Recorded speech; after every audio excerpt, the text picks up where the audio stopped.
Hello and welcome to Play Media, your gaming growth partner. My name is Sean Callanan. I am joined by my co-host and co-founder, Chris Derrick. Welcome, Chris.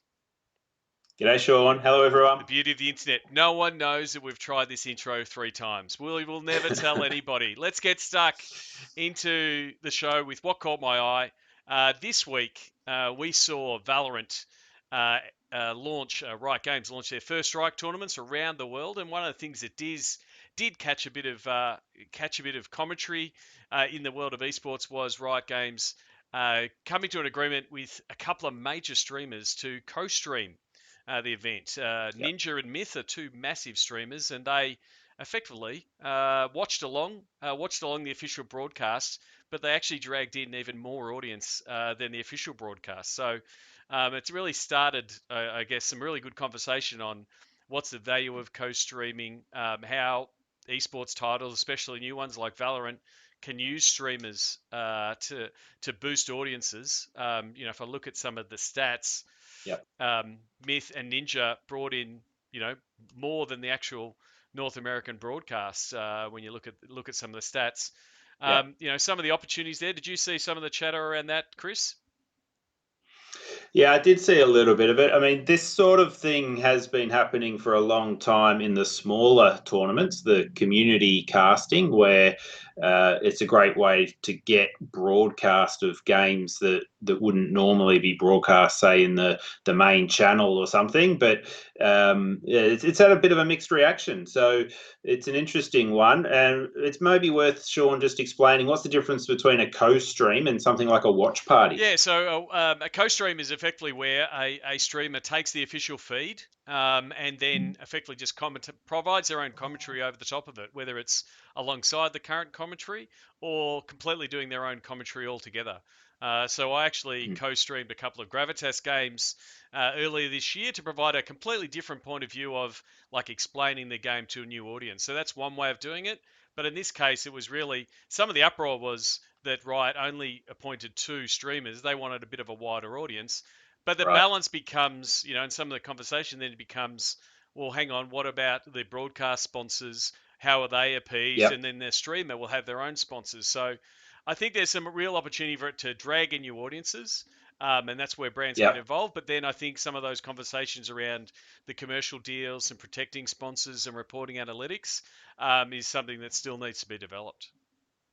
When it's done in conjunction with the streamer and the tournament or event organizer, it's a great way to extend the audience, and that has a benefit for the brand. When it's more of a watch party and that streamer is sort of just doing their own thing, then potentially, like you say, some of the sponsorships and the integrations don't come through. The messaging isn't as clear. So it's I think we'll see more of this type of thing. But if you're looking at sponsoring esports events or leagues and those things are being broadcast, then it's just one thing to take into account in terms of what their strategy is and how they're amplifying the broadcast with these Yeah, streamers. and I think it's not a regular thing. I don't think we're going to see Ninja and Myth be streaming Valorant games every time a new tournament comes together. But it's a really good tactic around some of those key events, whether it's a season opener or a big game, to bring in a streamer to just again drag in new audience.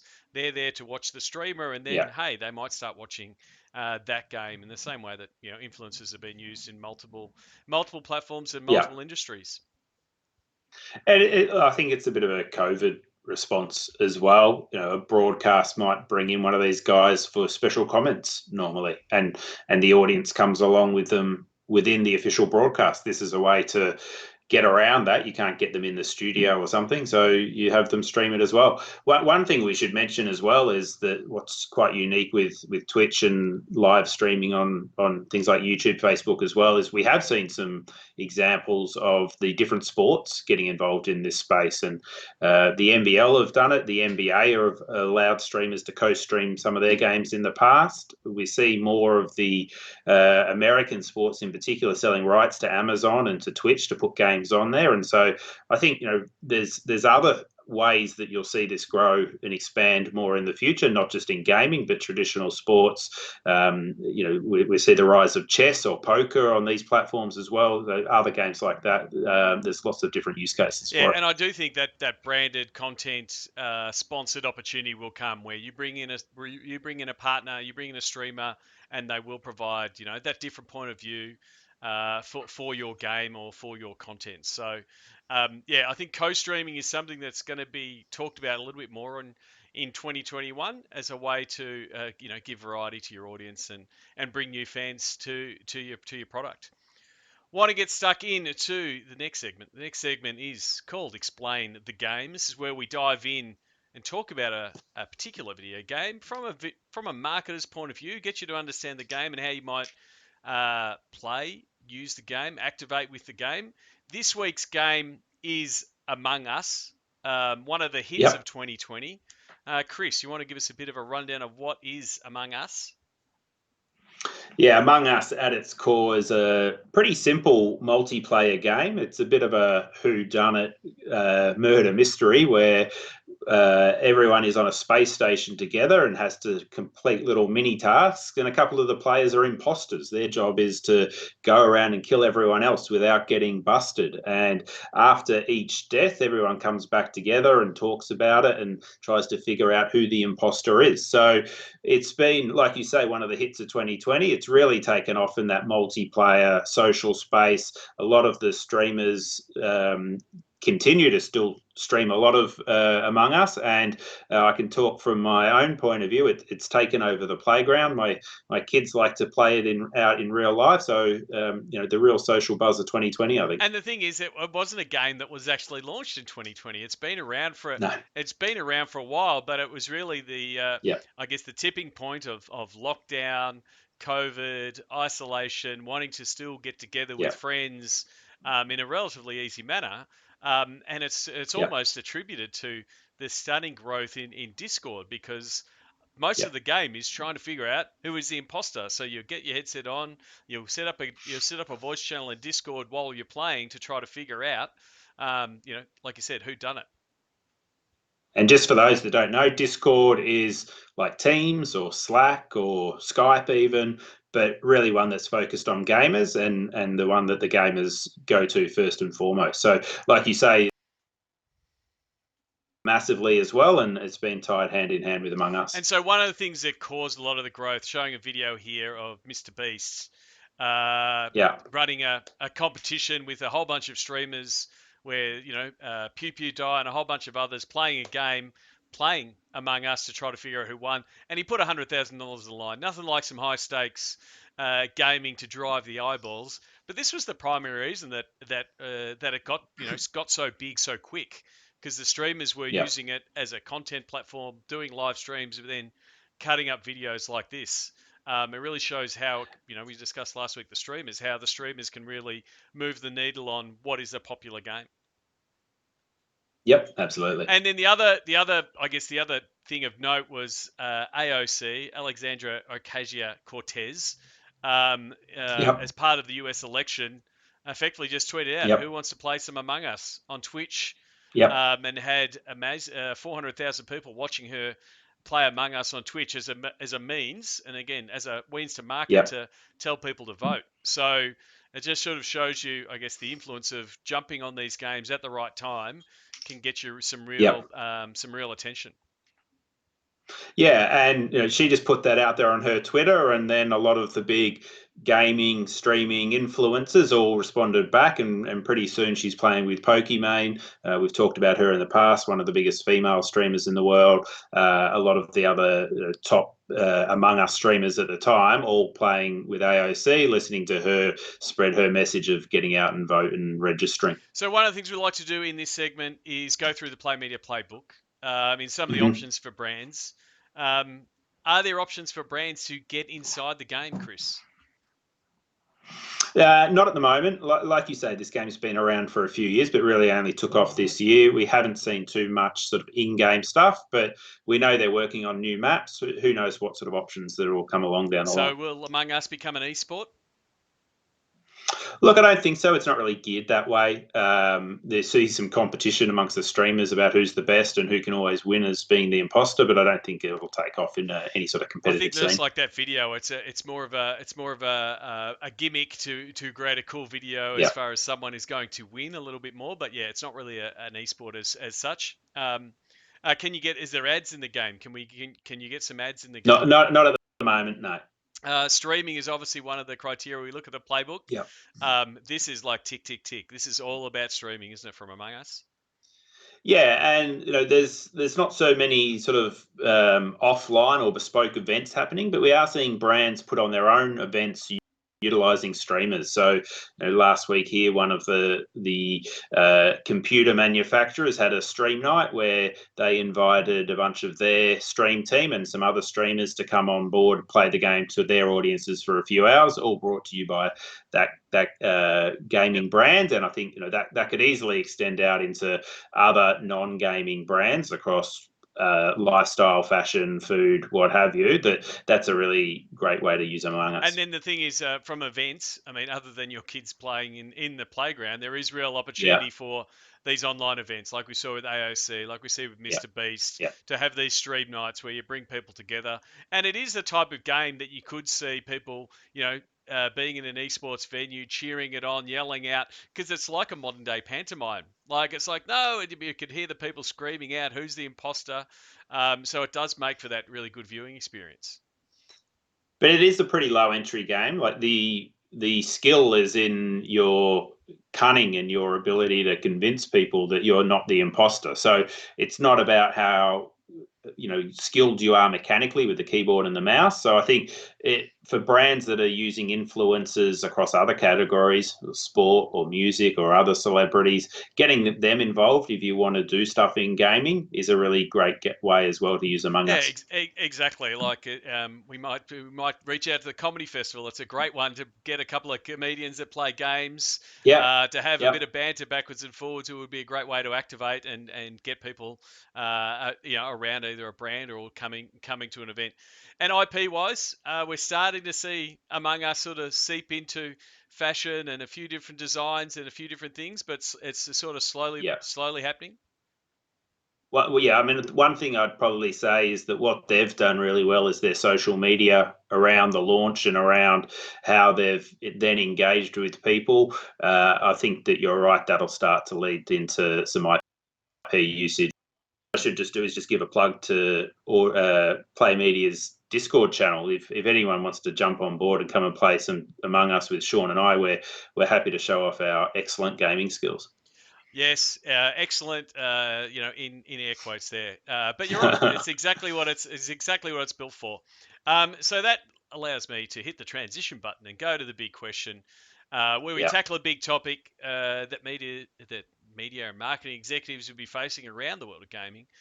This one is all about how can brands reach gamers on mobile. So it's all about mobile gaming. I want to kick off with a big question, with a big stat.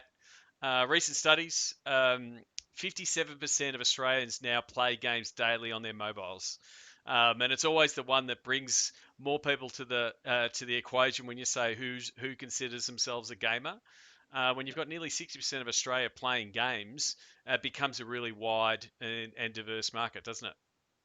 Yeah, I saw a stat yesterday from YouGov. 24% of mobile gamers play for 5 hours a day. So that's a lot of time on your screen, on your device. And there's lots of different ways to bring your brand into that environment. But like you say, the Candy Crush player is probably different to the PUBG player, who's different to the Minecraft player. There's lots of different games in there. A lot of the traditional or the console or PC games like Minecraft or Roblox or Fortnite, Call of Duty, they've all got a mobile version. They've all got large audiences there. Sometimes they cross over. People play the same game on different devices, and other times they're completely different audiences for the different devices as well.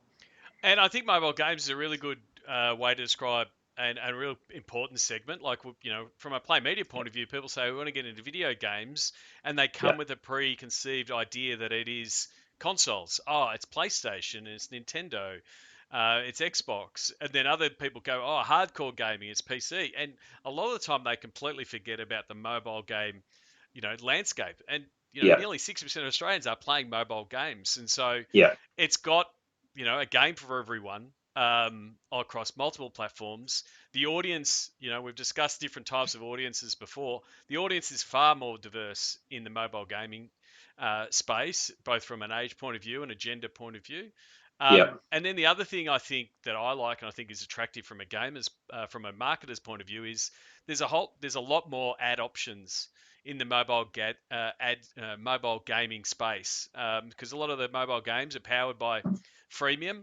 So those yeah, who don't know, freemium is when you get a game for free, yeah. and it is powered by ads, and then you can obviously exit out of that. But a lot of the revenue is powered by those ads. So the ad networks and the ad options for brands, are very much there right away. So it's a really easy way to get in to the world of gaming. Yeah, I think that's true, but I do urge brands to be cautious about what ad networks or what apps that their games are going into, and just making sure it's the right fit for them. There are definitely premium app experiences where you can get really great video ads or rich media ads, interactive ads within them. And they have really high view rates. They have strong click throughs. At the other end of the spectrum, it's you kind of got your Google Exchange ads put within an app, and sometimes those things are put there to almost disparage you from, or take you away from the app, or take you away from the experience you're having within the game. So I agree with you. It's a great way to get involved, particularly on that ad side. I just use a bit of caution when doing the planning around that. Oh, completely. But then the other part of the ad options is also the integrations with apps. We spoke Yeah, about Pokemon Go recently, the yeah, fact that you can actually get your IP inside the game. yeah, So there's a lot of options in that space. The other thing that I wanted to touch on with mobile games and why, I guess I'm so bullish on overall is some of the announcements of the new products that are coming out. And so one of those products is Backbone, and we've seen it's got really hard launching its product via a whole bunch of streamers. We've spoken about some of these guys previously. They're all with Click, Laserbeam, Fresh, Muzilk. They've all been, they've backed this new mobile gaming product, which is effectively yeah, an add-on for your iPhone. So you effectively clamp it onto your iPhone, and you're playing your mobile games as you would with a PlayStation or an Xbox device. So I think yeah. as the tech rolls out and as more developers create things for mobile platforms and you get tools like the Backbone, I think more and more people will just treat their mobile device as a gaming console effectively. Yeah, I think there's kind of two use cases for mobile gaming quite broadly. One is a sort of a time filler when you can't be at your main gaming device, or if you don't have or don't want a main gaming device. And the second one is for those people that don't have that device. So if you haven't got a console, you haven't got a PC, but you want to play well. Some of the more intricate or mechanically focused games where maybe you have to aim and shoot or move and what have you at the same time, then an accessory like this can really help, and really improve your skill and your enjoyment playing the game. Yeah, and that's the thing. It's going to make the mobile phone, whether it be Apple or Android, a competitor to the Switch. Yeah, And so that's just going to continue to, I guess, open up the genre overall, have more people playing games, and then what are the opportunities for brands? Well, I think there'll be opportunities, one, to be inside the game, but then what does activations look like? Will we see more gaming, people playing games around activations? Will we start seeing more brands start to try to build their yeah. own games? There's a lot of options in the space. Yeah, I'm really interested to see how this influencer campaign goes. A lot of the people that they're utilizing are well known for playing PC in particular, but also console, not really mobile gamers. They've obviously got big audiences and they'll get a lot of reach in that promotion. How that translates into sales for Backbone, be really keen to understand. Yeah, it's not a bad way to launch, to have 80 million, I should say, subscribers, learning about your product via some streamers. So I think there'll be a few other people watching that product launch with interest to say, could we Yep. do it in that way as well? What we want Yep. to do, so that's the world of mobile gaming. If you want to talk more about mobile gaming and how it's gonna continue to grow, please reach out. What we do now is we talk about busting some myths. We've done Yep. that over the last couple of weeks, and we want to keep doing that, keep educating people. This one is one that I think came up and definitely got busted during COVID, but it still needs to be addressed. Is that gaming leads to social isolation?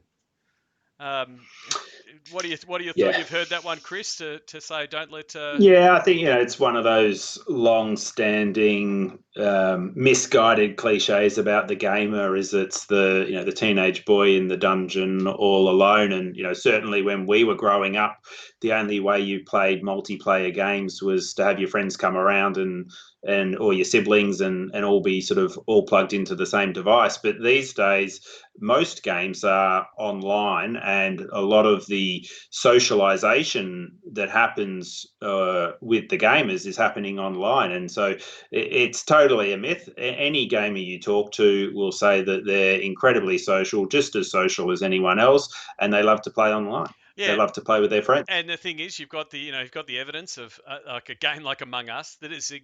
exactly built for social interaction. You've got the rise of Discord, where players are using that to be their pseudo voice channel if a game doesn't have it Yep. integrated. And then the other thing is two things that are on our head now. People are on Zoom calls, Teams calls, Skype calls all year.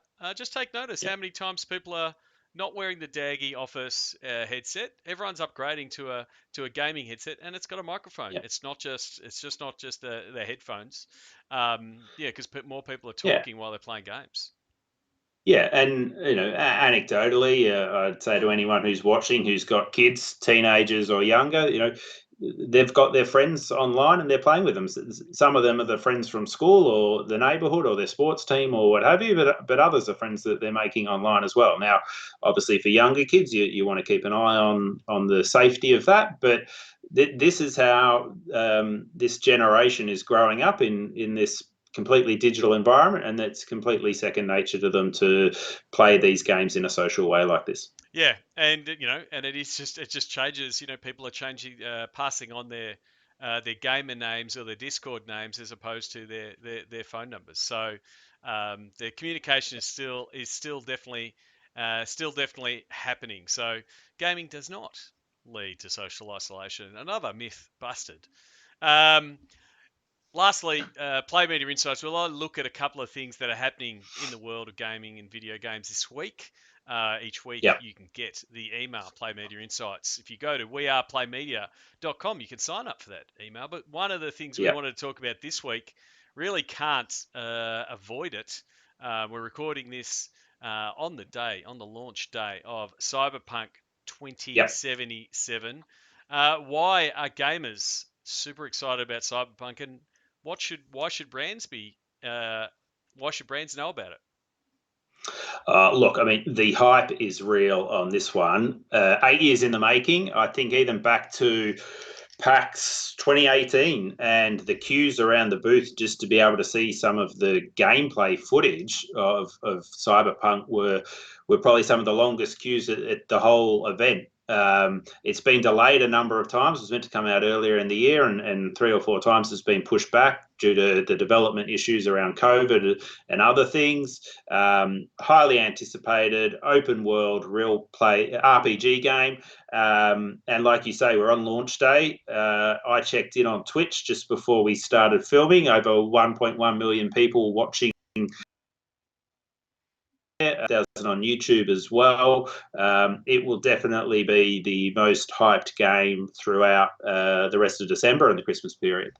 And that's the thing. It's exactly the same as when a new blockbuster movie, comes out. It's not about, hey, how do we have our soft drink bottle in that movie? It's like, how do we be part of the conversation? So whether it's Yeah, partnering with streamers who are playing the game, yeah, or getting your talent playing the game, or talking about it on your channels. I think that's the bit to understand when these new big games come out. They're a franchise in themselves, and then yeah, the yeah, hype machine, whether it's been manufactured or otherwise, is a little bit out of control. And if you've, yeah, reading some of the reviews so far and some of the options that you've got, they've tried to make it as realistic as possible, right down to how you would design every part of your avatar. And when I say that, every part of your avatar, I won't go into. Hopefully, we don't have any photos and pictures coming up on the screen. So like there's obviously concerns that some brands, we've talked about brand safety before, to figure out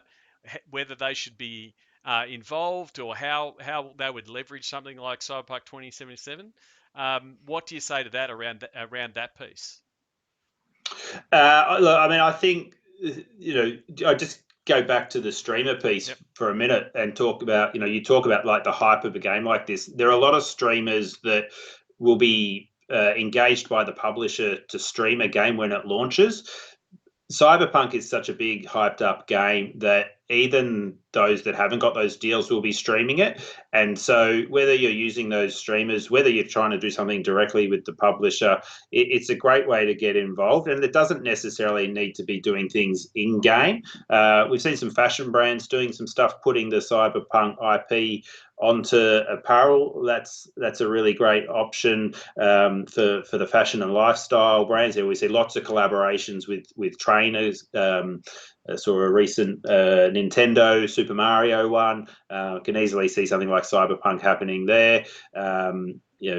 McDonald's. Or other QSRs, lots of different brands to get involved in this one. Yeah, and that's the thing. It's just really being around the hype. So whether it's doing a giveaway or a Yeah, competition to get a copy, or yeah, get an experience around it, I think that's where the opportunity lies for this game and any other game that comes up that starts getting this kind of hype. That's what I'd be looking for from a marketer's point of view. So that's it yeah. for Cyberpunk. You're looking forward to be able to download it and get playing it later today. My copy is in the mail, and I'm constantly updating my tracking. So I'm very much looking forward to playing it later today.